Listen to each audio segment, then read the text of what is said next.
This is By Grit Alone, a cosmic horror shooter that has you navigating from ship to ship in a weird Bermuda Triangle-esque void in space, with each ship carrying its own stories and horrors. This releases November 21st, 2024 for the Quest 2 and up headsets for $19 US, and for this review, we checked the game out on the Quest 3.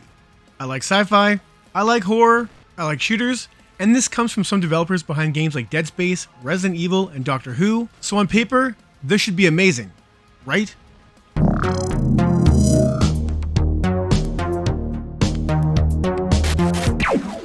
Hello survival horror junkies, Ryan for the VR Grid here, and before we get to it, if you enjoyed this video, please do all the YouTube things to help us out, and if you like talking VR, join us every Thursday at 9 PM Eastern Time for the Virtual Boys podcast. And now, the review. So, watching the original trailer for By Grit Alone, I was intrigued as it did look right up my alley. I'm a fan of games like The Persistence or Cosmodread, so the idea of heading back into space for an all-new horror-type experience honestly excited me. And based upon that trailer, even though I didn't think the visuals looked amazing, promises of intense action and engrossing stories could more than make up for it. Sadly, they don't. By design, By Grit Alone is a very simple game. There's no inventory system to mess with, there's no ammo or weapons to find really. You start off with one singular weapon, which acts as a shotgun, or if you grab it with both hands, it becomes a rifle, and reloading is used by infinite ammo at your side, with that ammo also being used as grenades. You walk at a painfully slow pace, and can't run, nor jump, or do anything of that matter, so you will be slowly navigating these different ships, and the speed at which you move is honestly frustrating. I think you're supposed to be in 0G, which is supposed to justify why you're moving so slow, but everything else in the game isn't in 0G, and walk and run and jump at you like nothing, so it does feel a little bit confusing to not even be able to run myself, especially during some of the more intense moments in this game where enemies are just non-stop coming at you. Speaking of enemies non-stop coming at you, that's basically the game. When you arrive upon each new ship, you'll see it's plagued by growths and some disgusting stuff, and out of that stuff might spawn plants or fungus that could kill you, or enemies will be nearby that will fly at you or crawl along walls or just run at you depending upon which enemy type it is, and they all behave the same, just beelining it towards you and attacking you, which is fine. That's par for the course when it comes to these lower budget VR titles, but it's kind of incessant at times and more annoying than anything else because the combat here is so unsatisfying. Your gun has very little impact, it feels like a toy. Enemies don't react to your shots, you can't even see your shots if they're too far out of the way, so you can't really tell where you're going. You have sights, but they're not great, there's no scope for your rifle. I found it much easier to just shoot from the hip, as there's no real strategy. The enemies just will fly at you or just come at you. It's kind of senseless. There are moments in here where enemies will just keep spawning and spawning and spawning as you try to get from point A to point B. And I know this is supposed to be like a gauntlet type section where you just have to try and survive, but it's just annoying.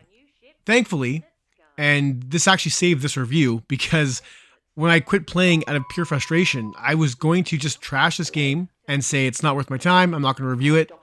There is options to turn on invulnerability, jack up your gun damage, or even just unlock all the game's levels and just jump to them. So after remembering that I could do that, I hopped back in, turned on invulnerability, and had a better time, but not a good time.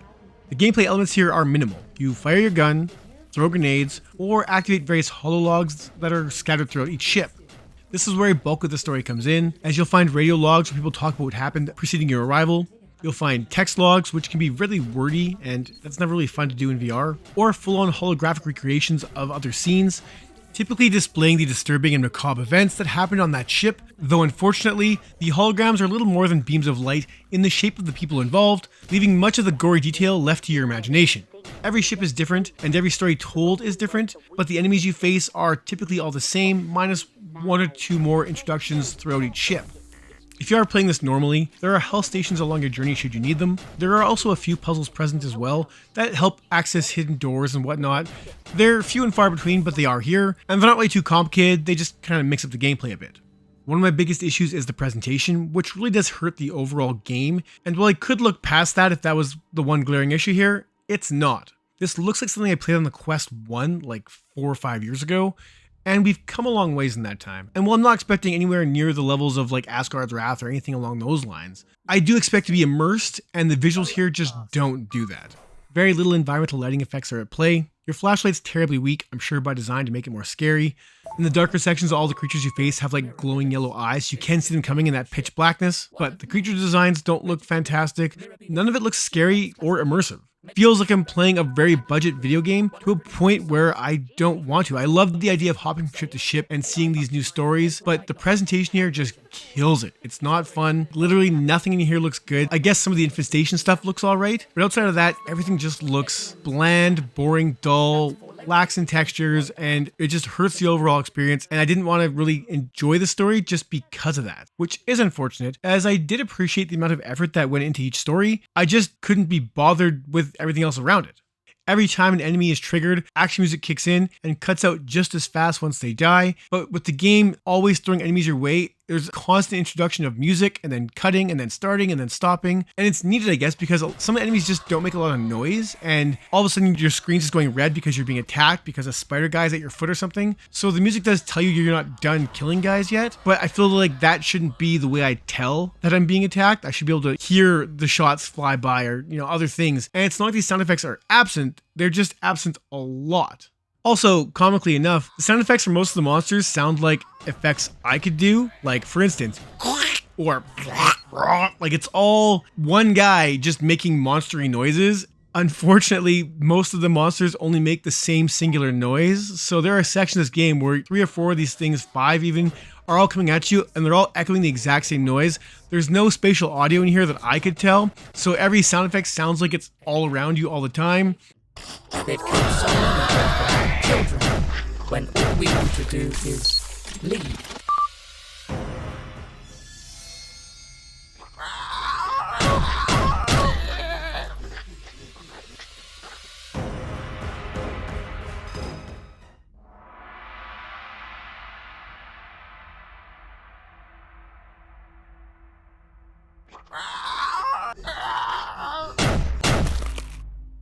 The voice work here as well is all over the map. Some of it sounds okay, some of it sounds brutally awful, and when story is kind of your main grab, you kind of want the delivery of said story to be done well, and it's not really done great here. Thank you for joining me here today for this revelation.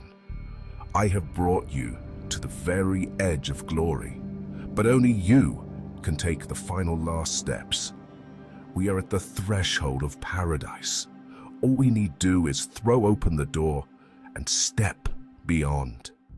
It's poorly designed. I don't have to say any other way. And it's unfortunate because I do like these survival horror type games, but this was an unenjoyable experience. Even with the invulnerability mode on it, like combat was still annoying. The pace of this is too slow. The trailer shows intense action, but it's not really a thing here. Not really, just because you move at a slower pace. There's a few surprise elements here when you're being chased by something. And when you're traveling from ship to ship, there's a mini game attached to that has you either destroying asteroids or navigating an obstacle course type thing. On paper, I love all the ideas that were in here. In practice, not one element delivers much fun. I think in its efforts to be as simple as possible, it may have gone too far that route, feeling more generic than anything else. And when you factor in the poor presentation, poor acting, uninspired combat, and just how unfair and annoying the combat can be at times, it makes the entirety of this experience a slog. Bottom line here, if you're looking to play a survival horror shooter in VR, pretty much every other game in this genre is better than this. I'm going to give By Grit Alone a 3 out of 10. I like the concept of this game, but I don't like this game. And that's it for this one. Thank you so much for watching.